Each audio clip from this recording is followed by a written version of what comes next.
नमस्कार।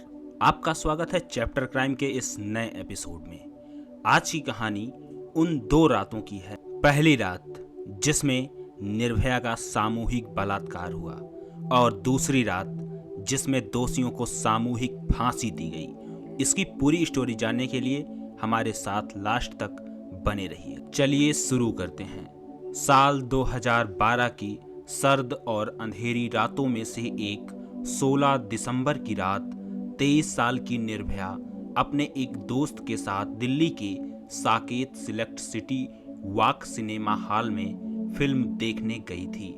फिल्म देखने के बाद निर्भया अपने दोस्त के साथ घर जाने के लिए ऑटो का इंतजार कर रही थी, लेकिन सर्दी की रात, कड़ाके की ठंड, सभी घरों के दरवाजे बंद और सड़क पर सन्नाटा पसरा हुआ था।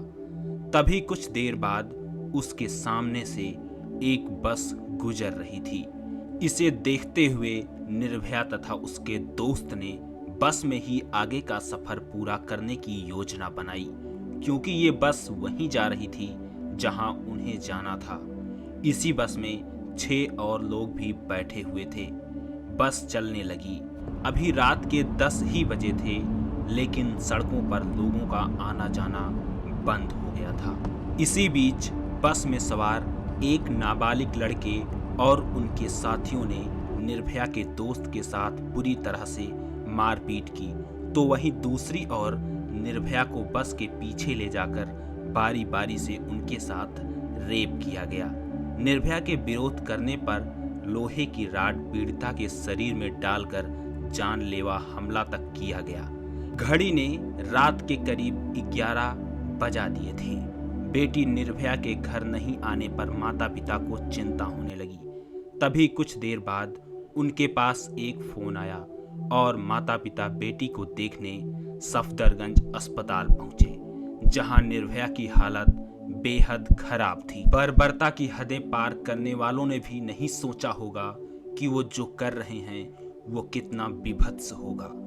इलाज के दौरान जब निर्भया की मेडिकल जांच की गई तो पता चला कि रेपिस्टों ने हमले के दौरान लोहे की राड से पीड़िता के प्राइवेट पार्ट्स के साथ साथ उनकी आंत भी बाहर निकाल ली थी। कई दिनों तक जिंदगी और मौत के बीच संघर्ष करती रही, लेकिन 29 दिसंबर की सुबह निर्भया ने अपनी छोटी सी जिंदगी की आखिरी सांस ली।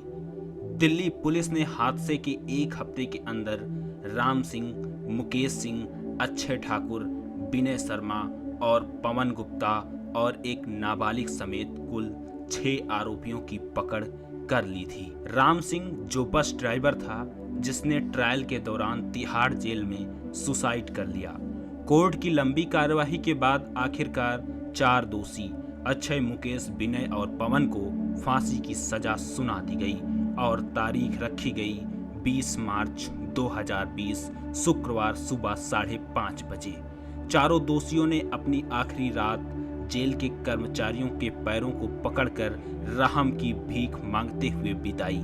चारों दोषी आपस में रात में करीब 1 बजे मिलना चाहते थे, लेकिन इसकी इजाजत उन्हें नहीं दी गई। चारों रात भर सो नहीं सके। सुबह 4 बजे सहायक जेलर ने सभी चारों दोषियों को स्नान करके तैयार होने को कहा, लेकिन विनय ने मना कर दिया।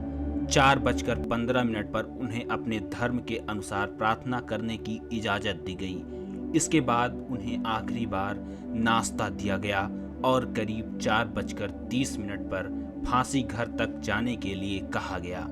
5:20 पर उनके चेहरे सूती कपड़े से ढक दिए गए और उनके हाथ पीठ के पीछे बांध दिए गए। 5:30 पर उन्हें फांसी दे दी गई।